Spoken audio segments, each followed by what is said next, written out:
Good day, everyone. In today's discussion, we will be talking about the premiums liabilities. We will have a deep dive on the accounting entries and the accounting treatment and its implications. But before we start, I would like you to pause the video, then we can resume with the explanation later.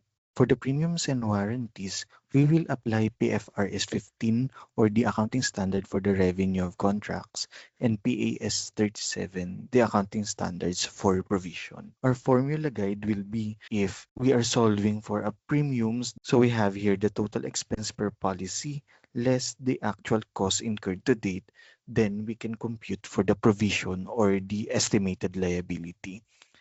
Take note that if we are computing for the ending balance of the liability, we should consider all provision or estimated liability that are still valid and probable to be settled in the next period. Let's go with our problem. The requirements are to compute for the current asset and the current liability and as well as the selling expense. Then we should be able to prepare the journal entries.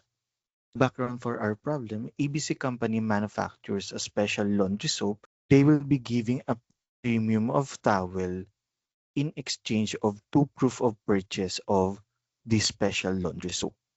Let's discuss first the conditions of the transaction. We have here the seller and the buyer. First, there will be selling and purchasing transaction. So the buyer will purchase something to the seller, then the seller will give something to the buyer. In year one, in our problem, we have a sales of 2.5 million. So first transaction is that debit cash credit sales. The sales transaction will give the privilege to the buyer to avail the premiums for as long as they will be presenting two proof of purchase. And if the buyer will show two proof of purchase, then the buyer should remit 20 pesos and distribution cost of 5 pesos in the point of view of the seller. In our problem, ABC will going to purchase 1,750 pieces of towel and or at 100 pesos per piece. So that's why we have here debit inventory, which specifically the premium towel, then credit cash. We will be recognizing the expense once these towels are distributed. Let's continue with our problem. It says here that only 1,000 pieces of towel will be distributed out of 1,750 towels. Now let's backtrack. In order for ABC company to distribute the towels, then the buyer will going to remit 20 pesos and ABC company will pay distribution cost of 5 pesos per towel. That's why we have here debit cash 20,000 pesos. We have 10,000 towels at 20 pesos remittance fee. Then debit premium expense 1,000 towels multiplied by the difference of the cost of the towel, which is 100 pesos, and the remittance of 20 pesos. That's how we get the 80 pesos. Then credit premium towels 100,000 pesos. Take note that we will be reducing the amount of inventory or the premium towel. Then since we will be receiving 20 pesos from the buyer, then it will make the premium expense lower. Should have been that there is no remittance of 20,000 pesos, then the premium expense will be 100,000 pesos instead of 80,000 pesos. Let's record the distribution cost of 5 pesos per towel. We have debit premium expense, then credit cash of 5,000 pesos. Our last transaction or the year-end transaction will be to establish the estimated premium liabilities. And the estimated premium liabilities will always be dependent on the number of premiums expected to be distributed subsequently.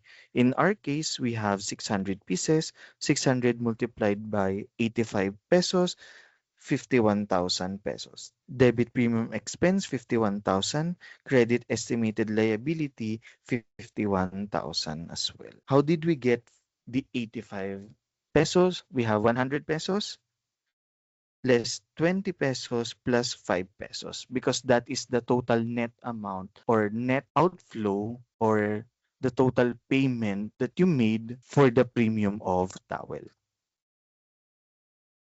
Then let's go to the year 2 transactions. Before we start recording anything else, make sure to reverse the estimated premium liability recorded from the prior year.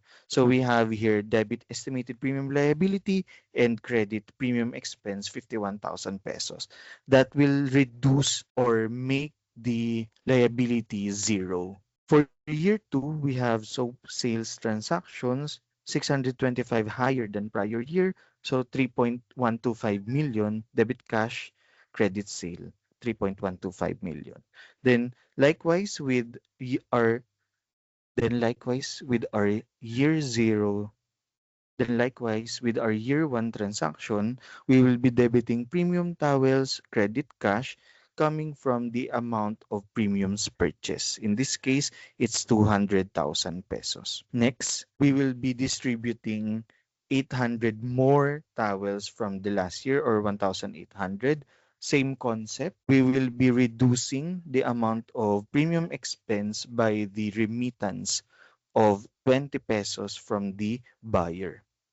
So debit cash 36,000, debit premium expense 144,000, credit premium towels 180,000. Next, we will be recording the distribution cost of 5,000 pesos per towel, and the last one will be to record the amount or expected distribution of premiums subsequently. In this case, 800 pieces of towel. So 800 multiplied by 85 pesos, that's how you get 68,000. Debit premium expense, 68,000. Credit estimated premium liability, 68,000. Now let's have a recap of our T account. T account is very useful, especially if you are working with auditing problems. For the premiums towel, ending balance for year 1 is 75,000, then for year 2 it's 95,000. Estimated premium liability, ending balance for year 1 is 51,000, then for year 2 it's 68,000. Take note that these two, the premiums and the estimated premium liability, both of these are the balance sheet accounts.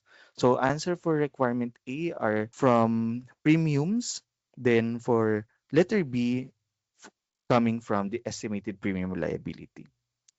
So therefore, the selling expense or the premium expense will be the recording of all debits and credits of the premium expense. For the year 1, it's 136,000 and for the year 2, it's 170,000.